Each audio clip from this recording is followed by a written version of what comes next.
कलेशी बुआ की कलेश पार्ट 1 में आपका हार्दिक स्वागत है। कुछ दिन पहले मेरे बुआ की बेटे की शादी थी और पता है अब सबको क्या हुआ? Game over. भर भर के कलेश हुआ था उस शादी में।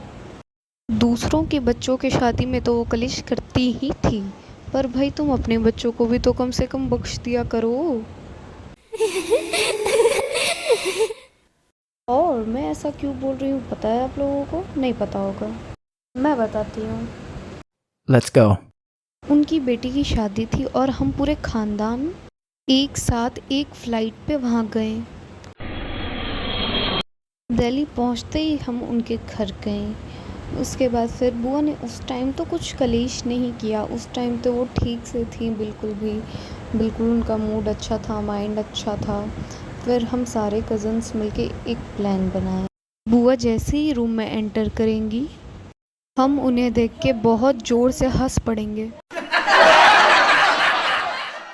और उन्होंने जैसे ही रूम में एंटर किया हम ज़ोर से हंस पड़े और वो हो गई गुस्सा। चलो ठीक है, ये तो बीत गया, रात बीती बात बीती, ख़त्म।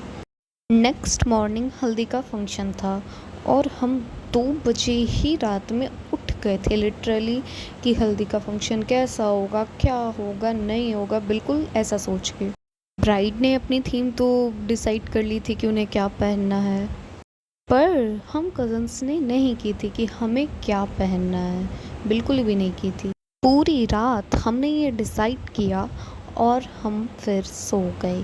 फिर नेक्स्ट मॉर्निंग जब हम उठे तो मेरे साथ क्या हुआ, इस कलर की थीम हमने डिसाइड की थी वो तो मैं लेके ही नहीं आई।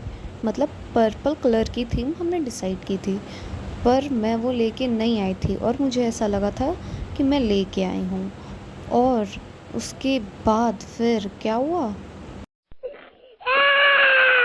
मेरा रोने का लिटरली मन कर रहा था कि मैं बैठ के सर पकड़ के रोऊं।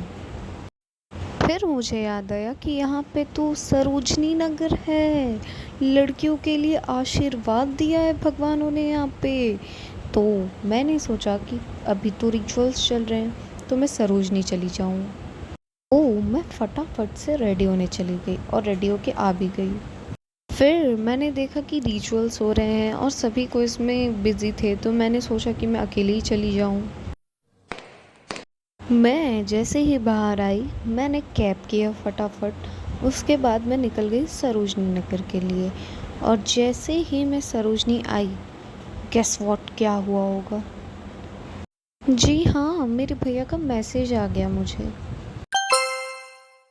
मैं बहुत ज़्यादा ही डर गई और मैंने अपना फ़ोन ऑफ़ कर दिया और लगभग 2-2.5 घंटे मैंने जम के शॉपिंग की, जो जो मिला सब मैंने उठा लिया और बिल्कुल मैंने जम के शॉपिंग किया। उसके बाद फिर मैंने फ़ोन ऑन किया क्योंकि मैंने फ़ोन ऑफ़ कर दिया था डर से।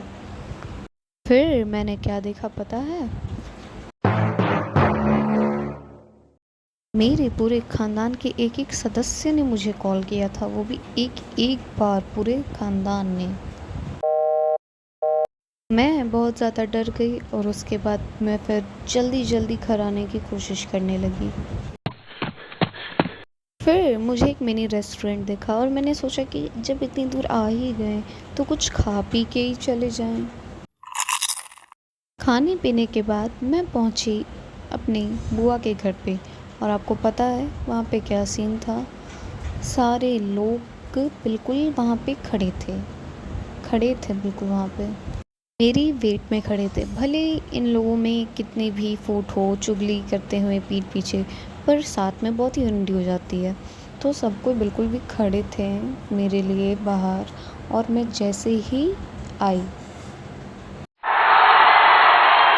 सब मुझ पे बरस पड़े, कहाँ गई थी, क्यों गई थी, कहाँ थी, अभी तक फ़ोन क्यों ऑफ था, ये वो सब ने मेरा पूरा दिमाग ख़राब कर दिया। और सबको ऐसा लग रहा था कि मैं अपने बॉयफ्रेंड से मिलने गई हूँ या मेरा कोई बॉयफ्रेंड है जिसे मैं दिल्ली बुलाई हूँ। अब सब कोई मेरे से इतना क्वेश्चन कर रहा था, पर मेरी मम्मी जिनको मैंने हर कुछ बताया हुआ है, उनको हर कुछ पता है। तो उन्होंने मैटर सॉल्व किया, बताया, सब कुछ ठीक किया। उसके बाद हम चले गए रेडी होने को। और जो ड्रेस मैं सरोजनी से लाई थी वो देख के सबने मुझे क्या कहा पता है? सबने मुझे कहा, Wow! जो सुन के मेरा पूरा मन हरियर हरियर हो गया था। मैं बहुत खुश हो गई थी कि ड्रेस तो कम से कम सबको अच्छा लगा। फिर मैं नीचे गई फंक्शन अटेंड करने। मेरी बुआ मुझे बहुत गंदा घूर रही थी, मेरी बुआ मुझे कि ये लड़की आई है फिर भी खुश है। तो सबके पास मेरी चुगली करने लगी कि बुध कहाँ गई थी, आई तो फिर बहुत ज़्यादा खुश है, ये वो। फिर जो हुआ वो बहुत ही गंदा हुआ और बहुत ही बड़ा मैटर हो गया मेरे और उनके बीच में। मैंने उनको बहुत कुछ सुनाया और वो पार्ट मैं आप लोग के लिए जल्दी से लाऊंगी। बस आप लोग कमेंट कर दो पार्ट 2।